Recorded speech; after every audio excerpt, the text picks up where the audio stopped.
unblemished, perfectly fine, beautiful sheet of paper. Now I'm going to fold this sheet of paper. Now we can see that the crease has become part of the sheet of the paper. And no matter what I do, the memory of the crease will never go away from this piece of paper.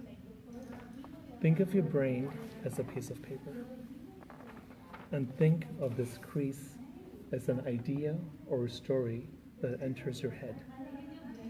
You never ever can erase that story.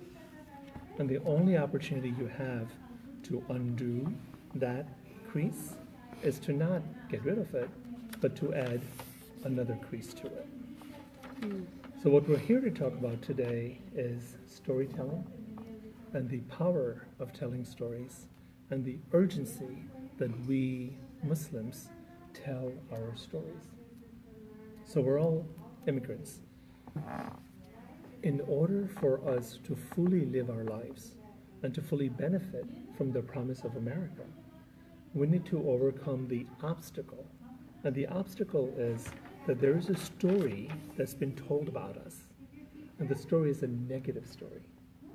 And that negative perception about what it means to be a Muslim is preventing us from being as successful as we can be.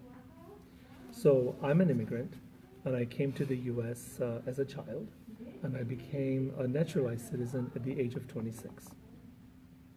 I run a theater company in downtown Chicago called Silk Road Rising. And Silk Road Rising was created by myself and my life partner, Jamil Corey, in response to 9/11. So we know what September 11, 2001 was. It was the horrific terrorist attacks on American soil. And when this happened, everyone wanted to figure out what actually caused this terror attack. And we know that mass media and government wanted to explain this terror attack in the most simple terms possible. And the terms they came up with was clash of civilizations. That the Muslim hates America because America has freedom, and Muslims don't want freedom. But we and our parents came to the United States for the promise of the freedoms that they were saying we hate. We love the ability to practice our faith, to love as we want to love, to live our life as we want to live, the freedom of speech, the freedom of expression. These are the freedoms we came here for. But the general consensus was, no, they hate all these freedoms. So we created Silk Road Rising as a way to talk about Asian American and Muslim American people, and as a way to present our stories that are more complex stories.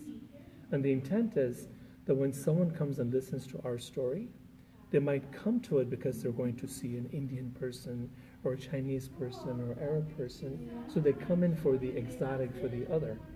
But in listening to this story, they realize, oh, I'm just like these people. They are no longer different. They are no longer strangers to me. We, them and us, share the same human value, the same desire for love, happiness, security. So that's the founding story of Silk Road. But when I talk about my immigration story, and in today's day, when we look at the general political dialogue, we're talking about immigration and refugees as this modern phenomenon. But it's not a modern phenomenon.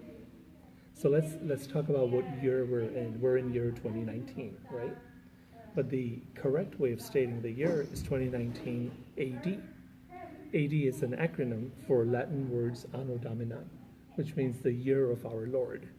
And the Lord that we're referring to is Jesus Christ.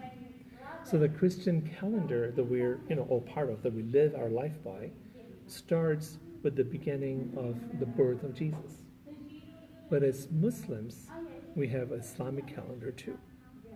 And in the Islamic calendar, the year right now is 1440 AH. AH is an acronym, also Latin, for Anno Hajrai, which means the year of migration. 1,440 years ago is when Prophet Muhammad migrated from Mecca to Medina. So what happened was Prophet Muhammad was born in Mecca, raised there. The Quran was revealed to him, but he was being persecuted. So in order to live, he had to escape Mecca and go to a city called Yathrib. He renamed Yathrib Medina al-Nabi, which means the city of the Nabi, and then city of the Prophet, and then people shortened the name to just Medina. But let's just think about this dichotomy that the Christian calendar starts with the birth of Jesus. The Islamic calendar does not start with the birth of the Prophet or his death. The Islamic calendar does not start with the first Quranic revelation, nor with the completion of the revelation. It starts with this person's migration.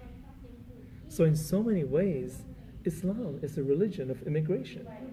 It would not exist if that immigration journey had not taken place.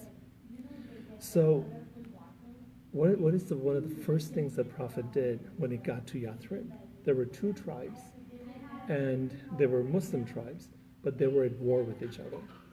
And he created peace among them by creating what's called the Constitution of Medina. And the Constitution of Medina said that we are not going to look at each other as people who are coming from different tribes. We are all one because we all share the same faith. In Islam, when Muslims meet each other, they say, Salaam alaikum, peace be upon you. And so the Prophet, his first act upon entering Medina was to bring peace. And I believe that immigrants and refugees can be a blessing to the countries where they go. And so the country that we came to, that was giving us all these freedoms, United States is now changing, right? So United States is now, I would say, a society based on fear rather than a society based on freedom. So what is this based on? Why am I saying this?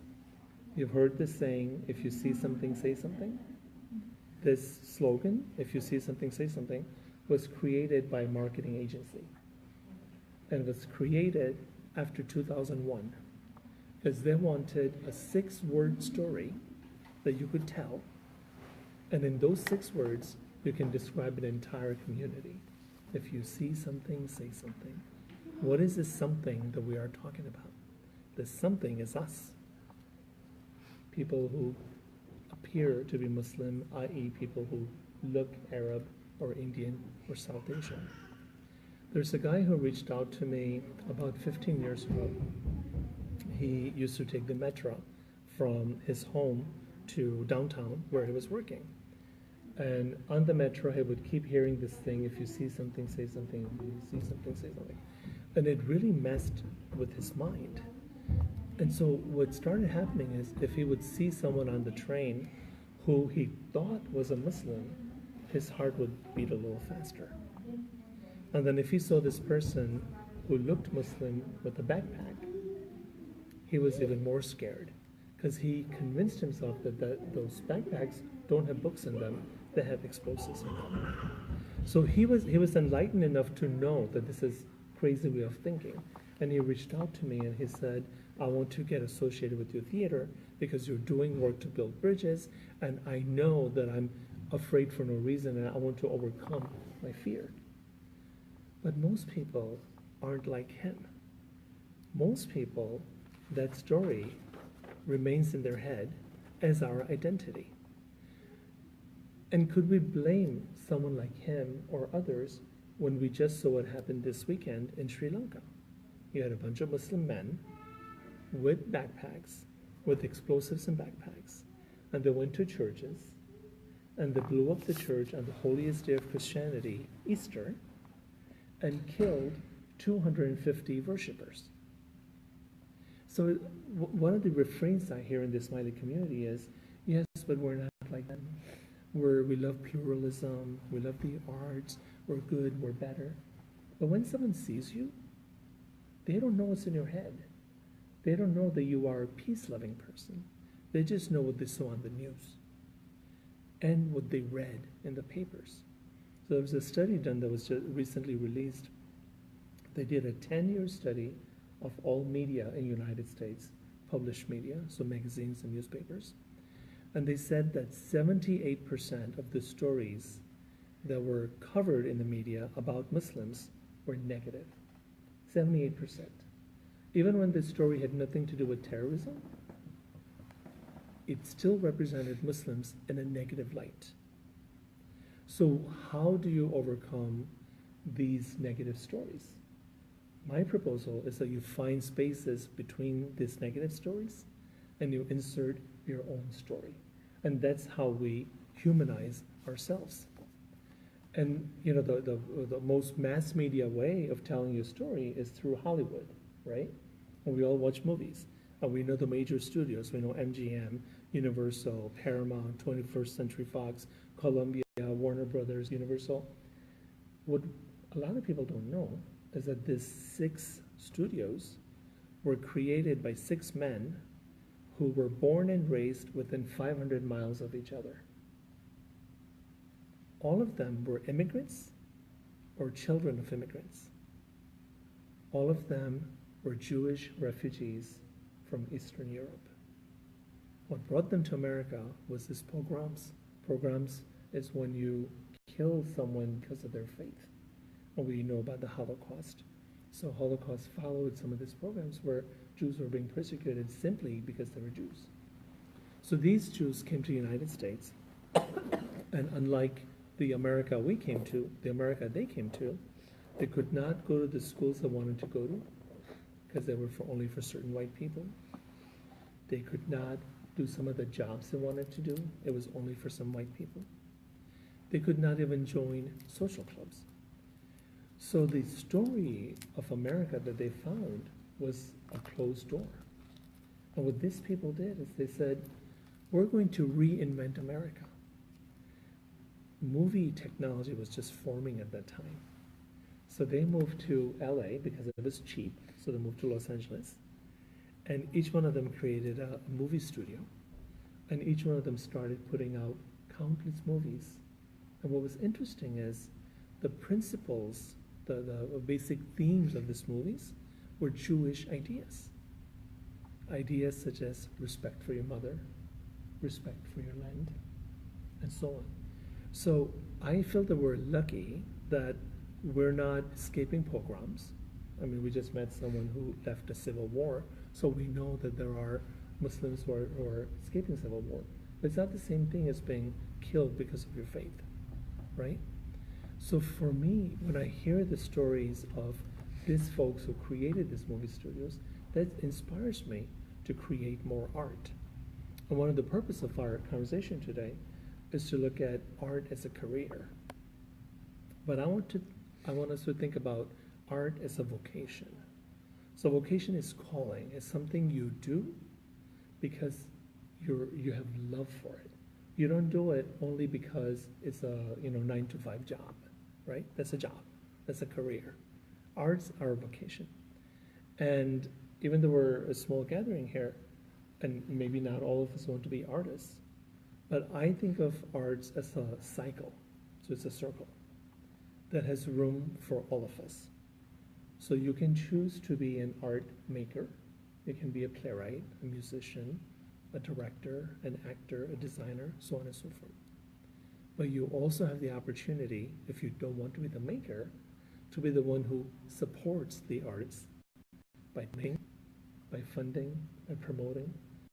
You are also have the opportunity to be an audience by attending this work. So it's a virtuous circle. And at the very least, if you're interested in the arts, you can use your smartphone to create arts right now. Because you have the technology in your smartphone to create a podcast, to create a video. We talked about how films were new technology that changed the world. The smartphones are technology that are going to change the world too. So I want us to think of technology with another example. And I want us to go to Europe, 1439. And there was a man named Gutenberg. He invented the printing press. Until Gutenberg came around, there was no printing press in Europe. And when they would make books, they would make it on what's called a parchment. A parchment is sheep's skin. So they would flay the sheep, clean the skin, dry the skin, and then they would write on it. It would take the skin of 200 sheep in order to print one book like the Bible.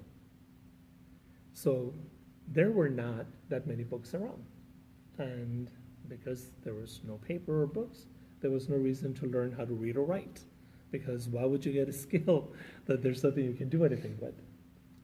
When Gutenberg came around, he created the printing press. And as a result, the cost of publishing books went down. Therefore, more books started to come out. With books, there were ideas, and people started reading these books, and they started questioning their old world beliefs because they were now being introduced to these new ideas. So the whole religious reformation that took place in Europe took place as a result of the printing press. And what I'm telling you is that the phone you have in your pocket is like 1 billion times more powerful than Gutenberg's printing press was. So my theater company, Silkwood Rising, is a professional theater company. We're unionized. We hire professional actors and artists. We have theater journalists and critics coming to review our work. We have mainstream audiences that comes to see our work. But something they discovered that is very unique to the way America values different sorts of storytelling is they've divided everything into what's called professional theater and community theater. And so what they value is professional theater. What they devalue is community theater. What is community theater? Community theater is just people like us that are part of a community staging our own plays. But they say, well, that's immature. That's not really professional. And because of that mindset that either the mainstream has or we have about our own work, it's a really destructive mindset. Because what it does is it prevents us from telling our stories to each other. And we're dealing with this very same scenario not far from here in a community called West Ridge. So West Ridge is literally west of Ridge Avenue on the north side here. And most of us think of it as India Town or Little India because there are all these Indian Pakistani restaurants. But it's a much more complex community than that. In West Ridge, 70,000 people live. They speak 40 different languages. 20% of the population is African. 20% of the population is Latinx. 20% of the population is Arab. 20% of the population is South Asian. And 20% of the population is white. So you would think with all this diversity, there would be all this fusion restaurants and fusion stores and people would be, getting to know each other. They're not. There is, in fact, a lot of resentment in the community. And all of this resentment traces back to people not knowing each other's stories. So you have two neighbors walking down the street together who never say hi to each other because, well, he looks different than I do. The only way to overcome these sorts of obstacles is to tell stories. And what we're doing in West Ridge is we're working with the youth and with the adults, and we're teaching them how to tell their story, and then we're going to stage these stories as a festival in December. And in the handout I gave you, on the back side is an ad for storytelling playwriting program that we have for teenagers, ages 14 to 22, that we're going to be doing at Mather High School this summer. And the program is free to attend, and students who attend could also even get a stipend to attend. So it's a great way for the youth or adults who live in the community to get a taste for what it is to do playwriting. So we're going to get to our closing and start talking about these ideas. But before I get there, I just want to reiterate the dangers of not telling our story. It's not just that we are misunderstood when we don't tell our stories. I don't know if someone needs to get in. It's not just that we are misunderstood. It's that our history is forgotten. So about a month ago, I met with a native Canadian woman, and she started telling me about the fact that as late as 50 years ago, American government and Canadian government were forcibly taking children from native households and adopting them. And they were adopting them in white households. And their idea was that if we get these kids away from their parents, that we can end their culture. But in truth, these kids weren't being adopted, which is a nice word, adoption. They were basically being sold into slavery. Because these kids were being sold to white farmers who needed free labor in order to raise their crops. In the United States, 50 years ago. 50 years ago. So this woman that I met with, she is in her 20s. And this is the story of her father. And so when I was talking to her, I said, can you speak your native Canadian language? She said, no, because my father didn't know it. She said, I don't know where I'm from because he didn't know where he was from. Right? So that's what happens when we don't share our story, is that we lose completely who we are. But there is one community, the Parsi community, that has continued to tell its story. And so I want to share with you, hi, welcome. I want to share with you the Parsi story. So 100 years ago, Iran was Islamicized. And at that time, many of the people who lived in Iran were Zoroastrians. They were worshiping the fire, but they were being persecuted. So the Zoroastrians, we call them Parsis in India. So the Zoroastrian community sent a delegation to India to see if they could if they could migrate to Gujarat. And when the king of Gujarat heard that the delegation had arrived, he sent them a bowl of milk filled to the top. And the meaning of that bowl of milk was, our land is full, we don't have any space for you. So the Parsis took a gold ring and put it in the bowl of milk and returned it back. And their message was, just like this gold ring has enriched your country, we will enrich you. And just like the small circumference of this gold ring, we'll stay by ourselves and we won't bother the native Indians. The king liked the fact that they would enrich the country, but he didn't like the fact that they wanted to live segregated from the rest of the Indians. So he returned the bowl of milk back to them. And that's when the Parsi priest took a spoonful of sugar and dissolved the sugar crystals in the milk and returned it back. And the meaning of that was, just like the sugar has sweetened your milk, we will sweeten your land. And just like the crystals have completely melted, we will become one with the Indian community. And that's how the Parsis were allowed to live in India. And one of the messages I take from the story is how they flavored this milk. And I think that with stories, we can truly, really flavor the American identity. So we've been talking about these creases in the paper that are like creases in our mind, and each crease represents one story.